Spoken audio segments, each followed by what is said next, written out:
নিজেকে নেওয়ার সুযোগটা আমাদেরই করে দেওয়া উচিত। আর আমার তো মনে হয় এতে এতে আমাদের সকলেরই ভালো, তাই না?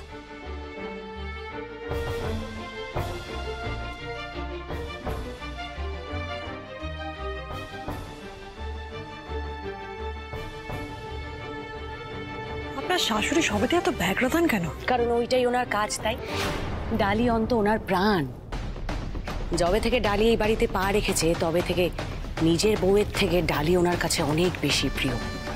দেখলে না কি সুন্দর ফরমান জারি করে গেল, যতদিন না দাদা তোমাকে কাছে টেনে নিচ্ছে ততদিন তোমাদের বিয়ে দেওয়া সম্ভব নয়। অতএব ঋতুজা, আজকে যখন দাদা বাড়িতে ফিরবে তখন দাদাকে তোমাকে যে করে হোক নিজের কাছে টেনে নিতে হবে। এমন কিছু করতে হবে যাতে দাদাও বাধ্য হয় তোমাকে কাছে টেনে নিতে। বুঝতে পেরেছো?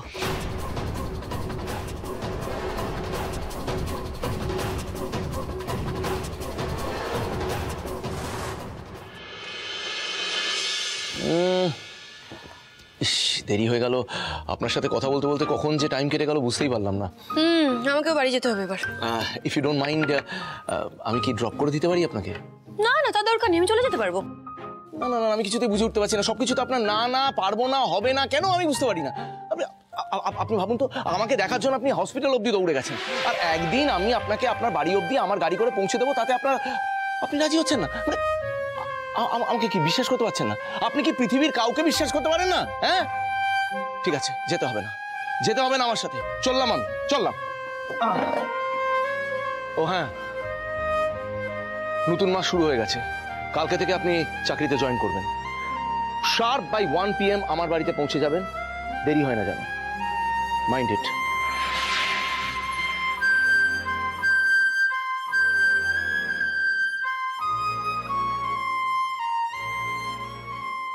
কিন্তু আমি দেববর্মন বাড়িতে গেলে সবাই আমাকে দেখে কি বলবে? আমি তো মাকে প্রতিজ্ঞা করেছিলাম যে আমি আর ওই বাড়িতে যাব না। সেই প্রতিজ্ঞা ভেঙে গেলে মা আমাকে ভুল বুঝবে না তো?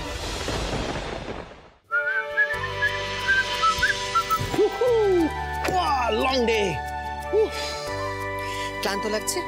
মা, চা দিতে বলি? না না না, আমি চা খাবো না, আমি কফিতে এসেছি। কি হয়েছে বলতো তো? কি আবার হবে মা? নাথিং। কদিন খুব মনমরা লাগছিল তো, আজকের এই হাসি মুখটা দেখে মনটা একেবারে ভরে গেল। মা, অনেকদিন পর অফিসে গেলাম। তুমি তো ভালো করে জানো যে আমি কাজকর্মের মধ্যেই থাকতে ভালোবাসি। আই এম ভেরি হ্যাপি, খুব খুশি আমি। যেটা ভালো লাগবে সেটাই করবি। ঋতুজা, দাদার মুডটা আজকে খুব ভালো, এটাই সুবর্ণ সুযোগ। যাও, সুন্দর করে তৈরি হয়ে নাও আর একটা জাল পাতো, আর সেই জালে দাদাকে ফাঁসিয়ে নিজের কাছে টেনে নাও। ফ্রেশ হয়ে নে, আমি খাবারের ব্যবস্থা। আমি আমি আমি ডিনার করে এসেছি, আমি খাবো না কিছু। বেশ, ভালো। যা, অন্তত চেঞ্জ করে নে, শুয়ে এবার রেস্ট নে। ওকে মা, গুড নাইট। ঠাকুর, ঠাকুর, আমার ছেলেটাকে এরকম হাসি খুশি রেখো। উনি তো জেদ করলেন আমার সাথে যাবেন না বলে। ফোন করে দেখি উনি ঠিকমতো সময়ে পৌঁছলেন কিনা।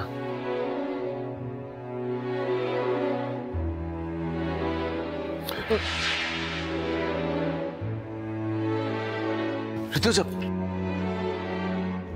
আন্টি, তুমি এভাবে ছিটকে আমার থেকে দূরে সরে গেলে কেন? আন্টি, আমি তো তোমার ওয়াইফ, আমি কি তোমাকে কাছে পেতে চাই না? বলো।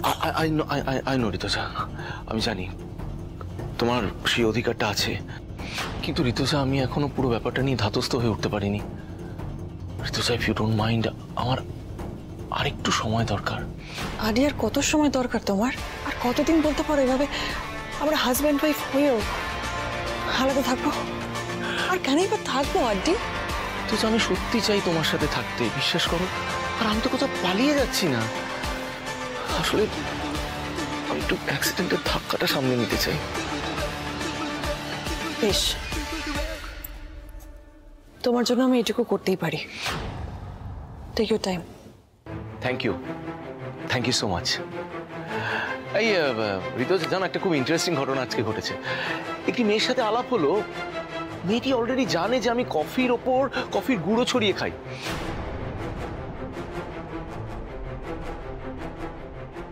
এটা কি ডালি আবার রক্তিমের সঙ্গে দেখা করেছো? কি নাম মেয়েটার?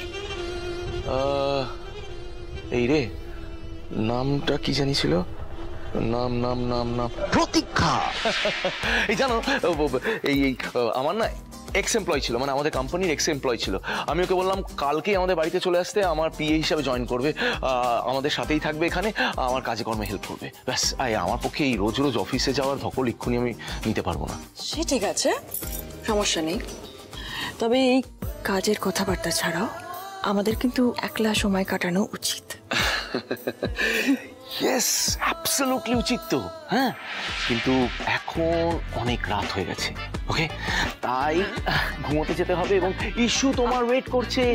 ইস্যু বায়না করবে, আমি বলছি তোমাকে, ইস্যু বায়না করবে। যাও যাও তাহলে। Good night, good night, good night sweetheart, good night.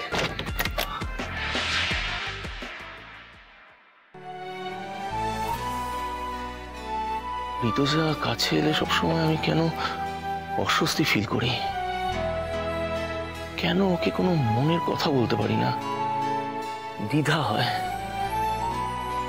অথচ এই মেয়েটি প্রতীক্ষা, মাত্র একদিন আলাপ, অথচ তাকে মন খুলে সব কথা বলতে পারছি। কোনো দ্বিধা হচ্ছে না। বারবার ওর কথাই মনে পড়ছে।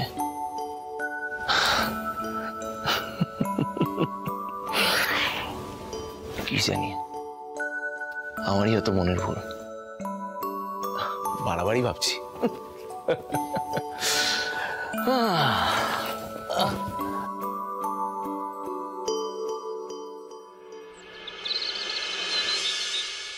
আরে ডালি, তোর এত তাড়া কিসের বলতো?